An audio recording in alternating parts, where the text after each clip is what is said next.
What's up, guys? How are you guys doing? We've been having really good discussions on the VIP page with some hands that some of the members have posted, and uh, I think at the end there's no really wrong or right answer to things. I think that as long as everybody engages in healthy discussion, each player would be able to draw their own conclusions and play accordingly. Also, whatever fits their playing style or whatnot. But all in all, I think it's super good and super healthy that we're all kind of discussing or whatnot. And of course, I'm gonna post my opinion here and there, but obviously that doesn't mean that that's an absolute, and that doesn't mean that you need to do that. You need to play however it's profitable for you and it's comfortable for you. And obviously, on my experience and playing poker every day, I'm gonna say whatever works for me, and whatever I've experienced. This hand is an interesting hand because this is a 5K tournament that started at 2 p.m. and actually I just got done. Look at all the red marks, my lord, at my table. That's pretty sick. There are four red marks. They're all terrible. Anyway, in this hand, fantasy poker here on the left, I have aces. And Manziel, who I haven't marked red, raises on the gun to a min raise. And obviously, I'm actually pretty short stacked compared to the entire table. I'm actually the shortest stack. Yep, I'm the shortest stack at the table. And on this spot, typically I would just either jam all in or re-raise.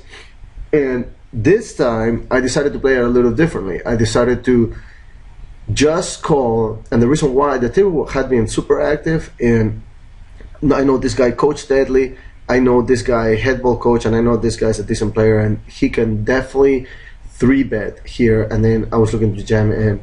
I don't recommend doing this actually. I'm always a big fan of fast playing your hands. This particular hand, I decided to just flat. And it's a really interesting hand. This is early. This is 75 150 blind, so this is early. And then it invites this guy to come in, and of course in my head I'm going like, come on, raise. I mean, obviously at this point my plan is kind of foiling. And this guy calls, and then Hitball Coach actually folds the small blind. I was shocked about that. And this guy calls, and we go 5-way to the flop. I just want to say for the record that aces is the nuts pre-flop, but once you are in a multi-pot, I'm looking to, unless I hit an ace or the flop is super favorable, I'm looking to just, pretty much be done. I mean, in my mind, I slow played it, it backfired, and I think I just, unless something dry flops, I'm pretty much, in my head I'm thinking, okay, I can be done here. I'm not going to go crazy on a multi-pot. When I am a favorite heads up, I am a favorite with all the two hands, but now on a 5-way pot, yeah, I don't feel comfortable anymore. I misplayed my hand by not re-raising. I tried to set a trap for the other ones to come in and re-raise, and it didn't work out. I just gotta make my peace with it, cut my losses, and be done. So far, that's what's going on in my head. I'm praying that the flop comes good, and it's actually a pretty bad flop. It hits a lot of hands. It hits obviously 8s, 10s, jacks. I mean, there's straight draws, flush draws. It's super wet. And even if I'm not beat here, I could easily get outdrawn like a hand like King Queen or something King or Queen something of Hearts. I mean, I hate this flop. And to my shock, actually, I was a little surprised that Manciel checked, but I was also understanding, because if he has a hand, on a multi-pot like Ace Queen or like a pocket pair that didn't hit the flop, I mean, he's probably just gonna check there. And now it's my turn. So now what am I supposed to do here? Well, I decide that I don't want to get involved right now. I just want to see the action and see what happens. And I actually decide to check this flop. I know that some of you are gonna be like, what? But honestly, I think if I put any more chips in the pot, and with my stack, the size that it is right now, I'm probably gonna commit myself. And tell you the truth, I hate this flop anyway, and I hate the fact that we're 5-way to the flop. So Coach Deadly here behind decides to bet 2/3 of the pot.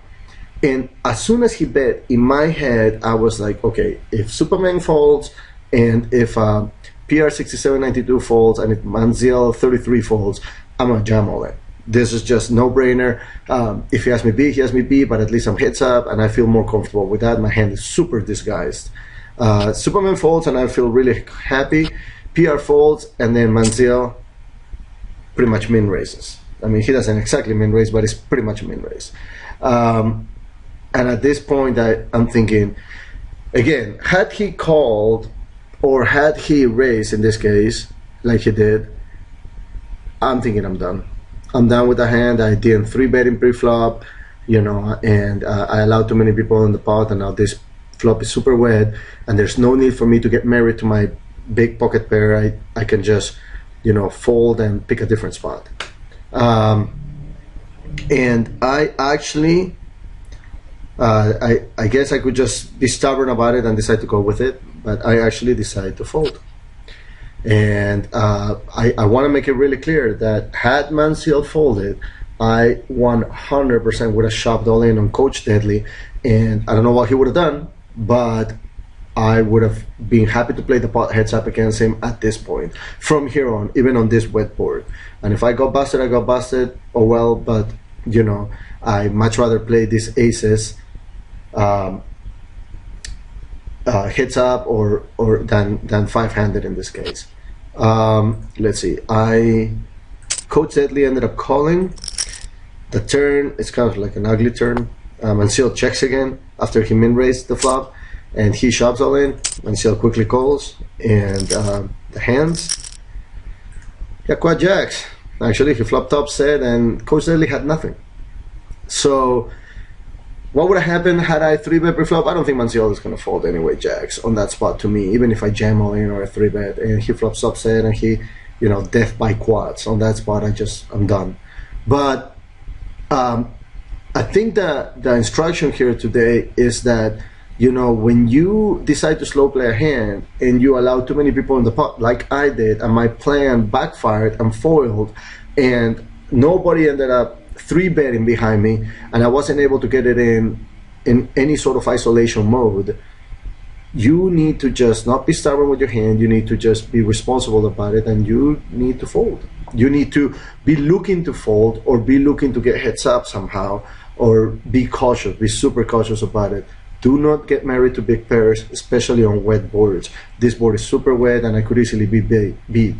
Coach Deadly was bluffing, and Manziel obviously had the hand, and I was happy to get away from it. And you know, the morale of this story is that I saved my chips, and actually the tournament just ended, and it allowed me to make the final table and finish 5th, and I made $374 for it. I just literally busted out of the tournament. I gave myself a chance to play for the top prize of $1,337. I did not make it. I finished 5th for $374, but you know, had I not made that fold, I would have never put myself on that spot.